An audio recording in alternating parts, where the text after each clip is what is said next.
Pertanyaan pertama, bagaimana sejarah ilmu falak pada masa pra-Islam? Sejarah ilmu falak masa pra-Islam. Ilmu falak sebenarnya kan sudah ada sejak zamannya Nabi Idris alaihissalam. Jadi ilmu falak itu tergolong sebagai ilmu yang tertua di bumi ini. Kalau kita telusuri, itu sejak manusia ada sebenarnya ilmu falak itu juga sudah ada ya, karena memang terkait dengan alam semesta. Hanya saja penggunaan ilmu falak yang digunakan untuk ibadah umat Islam baru ada di abad 7-8 Masehi. Jadi sebelumnya mungkin ada pertanyaan di sana ya, apa perbedaan antara astronomi dan ilmu falak? Sebenarnya sama, astronomi dan ilmu falak itu objek kajiannya adalah benda-benda langit. Kalau kita lebih kerucutkan lagi, astronomi itu mempelajari benda langit secara umum, teoritiknya, lebih banyak ke teoritiknya, geraknya, kemudian unsur-unsur dari benda-benda langit itu, masanya, dan seterusnya.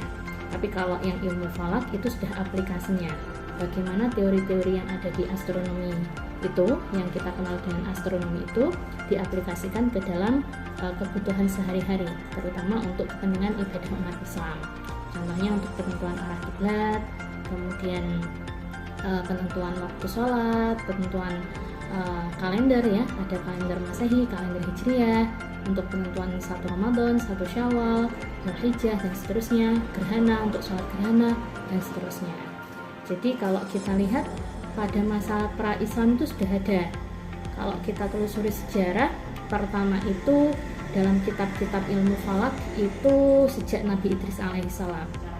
Kemudian benang sejarahnya mulai dari Nabi Idris sampai ke bawahnya itu belum ada yang menulis, baru ada peninggalan prasejarah ya, itu tahun abad 35 atau 3500 sebelum Masehi. Itu bangsa Babilonia di lembah Mesopotamia. Itu baru ada peninggalan-peninggalan prasejarah yang terkait dengan astronomi. Jadi sudah ada kayak rasi-rasi bintang. Jadi kita kenal ada zodiak yang sekarang ya, 12 zodiak itu dari Babilonia. Dari Babilonia itu kemudian turun ke Romawi, ke Yunani. Romawi Yunani kemudian beralih ke mana? Ke Timur Tengah. Ke Timur Tengah pada masa itu masa keemasannya kan Daulah Abbasiyah ya. Daulah Abbasiyah itu masa keemasan Islam itu abad 7, abad 8 Masehi. Ya, seperti itu. Untuk perkembangan secara teknologi bagaimana? Perkembangan teknologi ilmu falak. Kalau kita lihat zaman sekarang itu mungkin bisa dibilang tidak secanggih zaman dulu ya. Kita kenal banyak ilmuwan muslim kayak Ibnu Haytham, Abu Rayhan Al-Biruni, Al-Khwarizmi, dan seterusnya lain-lain sebagainya. Itu memang betul-betul masa keemasan Islam karena ilmu itu banyak berkembang di sana. Banyak penerjemahan kitab-kitab begitu ya, terutama yang terkait dengan falak ya. Yang falak itu diambil dari 3 kebudayaan. Yang pertama dari Yunani, yang kedua itu dari India, yang ketiga itu dari Persia. 3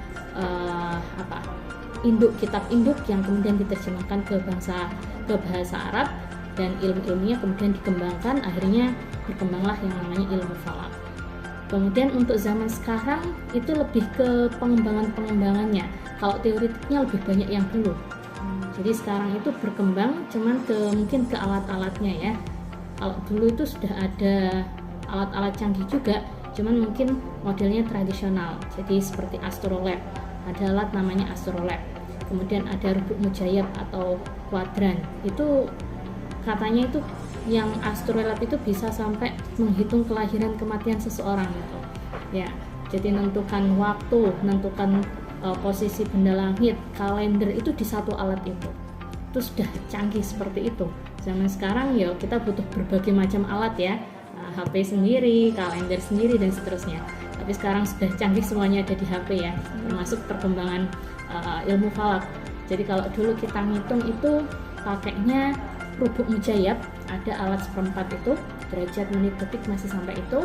Kemudian beralih ke daftar logaritma, beralih ke kalkulator, kemudian beralih ke kalkulator, sudah kalkulator yang aplikasi, sekarang semuanya sudah ada di HP pakai Android gitu. Jadi perkembangannya ya sudah sangat canggih, semuanya sudah pakai Android itu. Ya. Apakah ilmu falak termasuk dalam kategori ilmu fikih?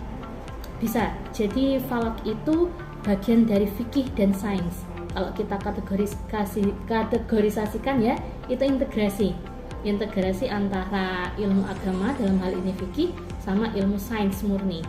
Ilmu sains itu di sana ada matematika, kemudian ada fisikanya juga, astronominya terutama IPA dan seterusnya. Ada fikihnya karena memang terkait dengan bagaimana ilmu-ilmu itu digunakan untuk menentukan ibadah umat Islam. Pasti di sana ada fikihnya juga. Lalu bagaimana kaitannya ilmu falak dengan pandangan Al-Quran? Ilmu falak dengan pandangan Al-Quran. Falak ini merupakan ilmu, kalau yang saya bilang ini ilmu yang sangat penting ya, dan banyak sekali ayat-ayat Al-Quran yang menjelaskan tentang ilmu falak ya, terutama terkait dengan waktu. Sama syahidah minkum syahra falyasum, barang siapa yang hadir pada hari itu maka dia wajib untuk berpuasa gitu ya. Itu syahidah, kata syahidah itu kan sudah menyaksikan lahir. Itu gimana menentukan hari, itu terkait dengan falak. Kemudian surah Al-Baqarah yang fawalli wajhaka syatral masjidil haram, dan berpalinglah kalian kepada Masjidil Haram. Untuk kita tahu Masjidil Haram di mana, itu perlu ilmu falak. Kita yang jauh dari Mekah nggak tahu di mana posisi arah kiblat kan, tanpa adanya ilmu falak. Kemudian penentuan waktu, fasubhanallazi hina tumsuna wa hina tusbihun, bertasbihlah kalian pada saat sore, pada saat pagi ya. Nah itu kalau kita kalau nggak tahu kapan matahari tergelincir, kapan bayangan benda dua kali bendanya, kapan matahari terbenam, itu semuanya butuh ilmu falak. Maka ilmu falak itu sangat penting sekali. Al-Quran pun banyak sekali ya yang terkait dengan falak ayat-ayatnya. Iya seperti itu. Mungkin ada lagi yang ditanyakan untuk memperdalam, silakan.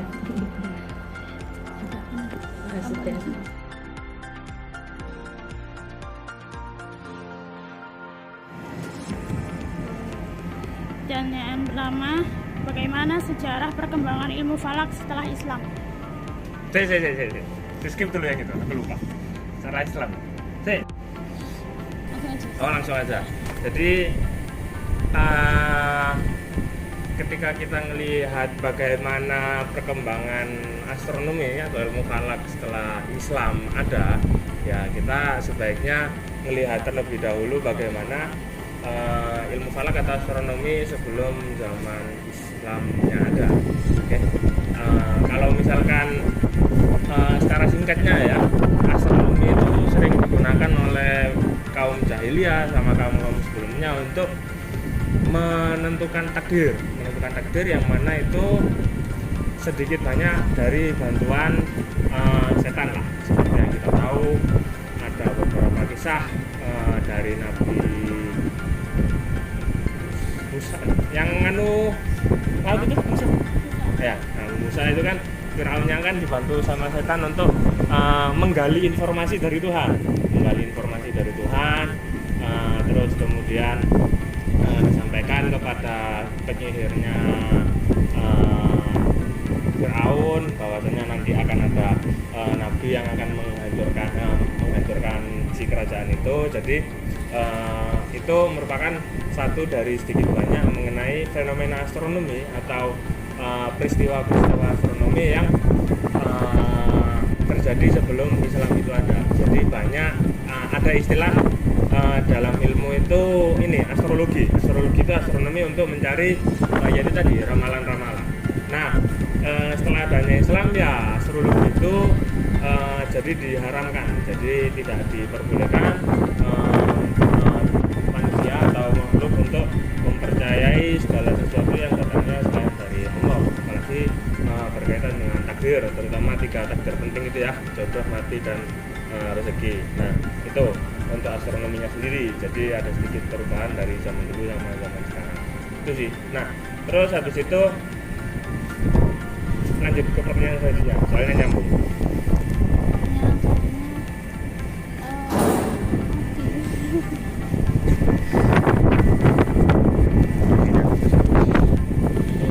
Kapan saja dapat dilaksanakan Rukyatul Hilal? Rukyatul Hilal itu dilaksanakan setiap pergantian bulan pada tahun Hijriah. Jadi seperti yang kita ketahui, dalam satu tahun Hijriah itu terdapat 12 bulan. Nah, untuk menentukan kapan awal bulan atau kapan tanggal 1 dalam bulan Hijriah, itu kita melakukan Rukyatul Hilal. Yang mana fenomena Rukyatul Hilal itu merupakan fenomena sabit bulan setelah terjadinya bulan mati. Jadi fase bulan ada fase sabit, kemudian fase setengah, fase purnama, fase setengah lagi. Nah, di akhirnya nanti ada fase mati. Nah, hilal itu adalah fase sabit bulan setelah fase sabit bulan, fase sabit bulan setelah bulan mati. Yang mana secara syariah sendiri hilal itu terjadi setelah terbenamnya matahari. Jadi selalu terjadi setelah maghrib seperti itu. Jadi pengamatan Rukyatul Hilal dilakukan kapan? Setiap bulan, sebulan sekali untuk menentukan tanggal 1 dan dilaksanakan setelah matahari terbenam atau setelah maghrib. Biasanya normalnya berapa? Satu bulan itu berapa? Satu bulan sekali? Normalnya bulannya itu berapa hari? Jumlah harinya? Ya. Untuk jumlah harinya sendiri mengikuti peredaran bulan mengelilingi bumi itu kurang lebih sekitar 29,248163 kalau nggak salah. Nah, itu mengikuti peredaran itu sehingga dirata-ratakan kurang lebih antara 29 sampai 30 hari dalam dalam satu bulan di bulan Hijriah seperti itu.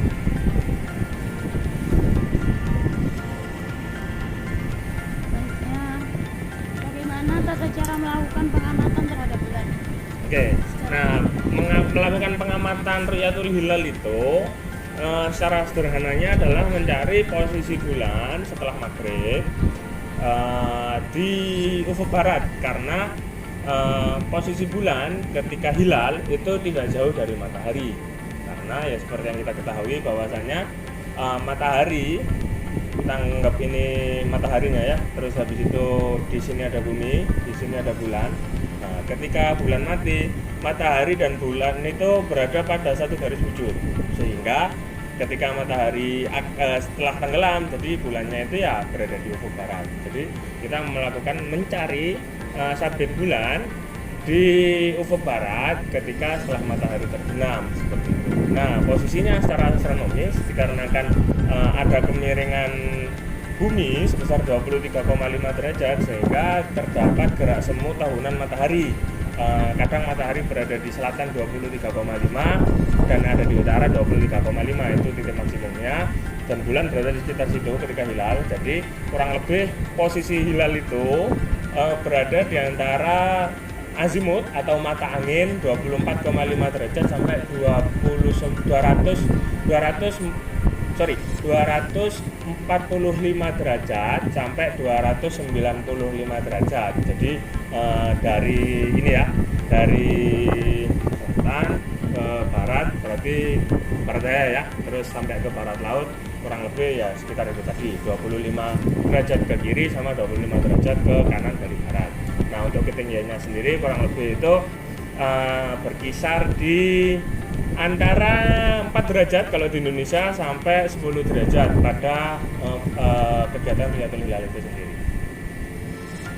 Lalu apakah bisa melakukan pengamatan tanpa alat bantu seperti teleskop? Sangat bisa, dikarenakan kita melihat sejarah pun pada zaman Nabi belum ada instrumen pembantu untuk astronomi, sehingga memang pada dasarnya Rukyatul Hilal itu hanya dilakukan dengan mata telanjang. Tapi karena ada perkembangan teknologi dan perkembangan ilmu pengetahuan, maka ilmuwan membuat alat bantu untuk mempermudah mencari posisi hilal itu tadi. Tetapi apakah bisa dilakukan Rukyatul Hilal dengan mata? Tidak terlepas dari ininya, fenomena klimatologinya, bahwasanya sebelum kita melihat hilal itu kita terhalang oleh atmosfer. Nah, di atmosfer itu kan ada awan. Nah, bisa dengan syaratnya ya beberapa adalah yang pertama itu tadi awannya sangat mudah untuk mencari hilal ketika awan tidak ada, itu yang pertama. Yang kedua, pada kesehatan mata, karena hilal itu tipis, sangat tipis sekali, bahkan lebih tipis dari lekukan awan kalau kita melihat ke awan. Jadi saking tipisnya, jadi baiknya peruqyah itu memiliki kesehatan mata yang bagus atau dengan kacamata, agar matanya menjadi, istilahnya tidak menjadi normal kembali seperti itu kurang lebih. Apakah peran ilmu falak untuk keperluan ibadah? Nah, kalau kita bertanya mengenai apakah peran ilmu falak di keperluan ibadah, ya ibadah wajib yang kita ketahui kan ada rukun Islam ya, syahadat, sholat, zakat, puasa, haji. Nah, 4 dari 5 tersebut selain syahadat itu berkaitan erat dengan ilmu falak. Seperti sholat seperti kita yang ketahui ada beberapa syarat, yakni mengetahui waktunya masuk, itu dibahas di ilmu falak. Lalu mengetahui arah untuk menghadap kiblat, itu juga dipelajari di ilmu falak. Yang kemudian zakat ada tanggal-tanggalnya yang secara pastinya harus berada pada bulan Ramadan sebelum masuknya Syawal. Nah, itu juga dibahas di ilmu falak bagian pergantian bulan seperti yang dibahas pada pertanyaan sebelumnya. Yang ketiga, puasa ya sama seperti zakat itu tadi, menentukan awal bulannya dibahas ilmu falak. Dan haji yang dilaksanakan rutin setiap 10 Dzulhijjah itu dilaksanakan untuk menentukan kapan 10 Dzulhijjahnya itu harus melalui pemahaman ilmu falak atau astronomi. Jadi sangat berkaitan erat dengan pelaksanaan ibadah ilmu falak itu. Siapakah tokoh yang paling bersejarah dalam ilmu falak? Tokoh, kalau kita membahas tokoh, seharusnya kita harus lebih terkonsentrasi pada beberapa titik. Misalkan tokoh berkaitan dengan instrumentasi atau alat, itu tokoh yang paling fenomenal siapa. Terus kemudian misalkan tokoh berkaitan dengan teorinya, dengan astronomi teorinya, itu dengan siapa. Lalu misalkan dengan fikihnya ilmu falak, ya kita dibantu sama imam 4 mazhab dan hadis-hadis dan para perawinya lah. Nah, tapi menurut saya tokoh yang paling luar biasa dalam ilmu falak ini, seperti yang kita ketahui, Nabi Ibrahim dengan pengalamannya dalam astronomi untuk mencari Tuhan. Jadi Nabi Ibrahim memfilsafat teologi, memfilsafati Tuhan dengan fenomena astronomi, ya, dengan melihat planet Venus, melihat bulan, melihat matahari, yang dia tujuannya untuk mencari siapa sih Tuhanku ini, bagaimana bentuk Tuhanku. Nah, setelah dia mengamati bentuk astronomi dengan segala kisahnya yang tercantum dalam Al-Quran, nah itu menurut saya tokoh yang paling fenomenal lah, paling yang bisa kita jadikan pedoman bahwasanya segala sesuatu yang di alam ini diciptakan untuk aku lupa ayatnya, untuk membuat kita menjadi makhluk yang sangat diharapkan oleh Tuhan. Aku lupa ayatnya itu sih kurang lebih dari mana ya? Ayat tentang ilmu falak. Ilmu falak dengan Al-Quran, banyak banget ayat-ayat astronomis yang berkaitan dengan ilmu falak atau dalam Al-Quran. Tak sebutkan satu ayat, surat Yunus, surat ke-5 ayat ke-10, bunyinya waladzi ja'ala syamsa di awal qamara nura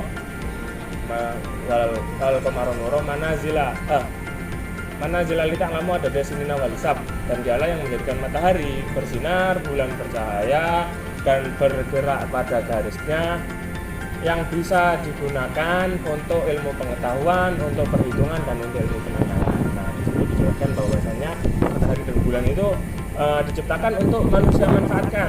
Untuk apa saja? Ya itu tadi. Untuk ilmu penanggalan, terus ilmu pengetahuan, dan ilmu perhitungan. Tapi di sisi lain di situ ada satu fakta astronomis yang sangat fenomenal sekali, dikarenakan Al-Quran ini kan turunnya kurang lebih pada tahun 500 Masehi ya, 1500 tahun yang lalu. Di situ dijelaskan bahwasanya ada 2 sifat yang berbeda antara matahari dan bulan, yakni asyamsa diya'a wal qamara nura. Nah, asyamsa diya'a ini memiliki arti bulan itu bercahaya, wal qamara nura dan bersinar. Nah, Kalau kita menelaah bahasa Arab, dia dan nur itu hal yang berbeda. Dia itu benda yang mengeluarkan cahaya sendiri, sedangkan nur itu bulan yang terlihat gemerlap, terlihat terang, itu dikarenakan memantulkan cahaya dari sesuatu yang lebih besar darinya. Nah, itu sudah tertulis di dalam Al-Quran bahwasanya matahari mengeluarkan cahaya sendiri, sedangkan bulan memantulkan cahaya dari matahari, itu 1500 tahun yang lalu. Tapi manusia baru mengetahuinya, ilmuwan sains baru mengetahuinya itu 500 tahun yang lalu oleh Galileo Galilei dengan pengamatan astronomi pertama yang menggunakan teleskop. Dari menteleskop bulan itu untuk pertama kalinya Galileo mengetahui bahwasanya bulan itu tidak mengeluarkan cahaya sendiri, tapi memantulkan cahaya, yang mana cahayanya datang dari matahari. Satu ayat dari banyak ayat astronomi itu dalam Al-Quran.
Kamu yang kontrol, yang pegang biar aku.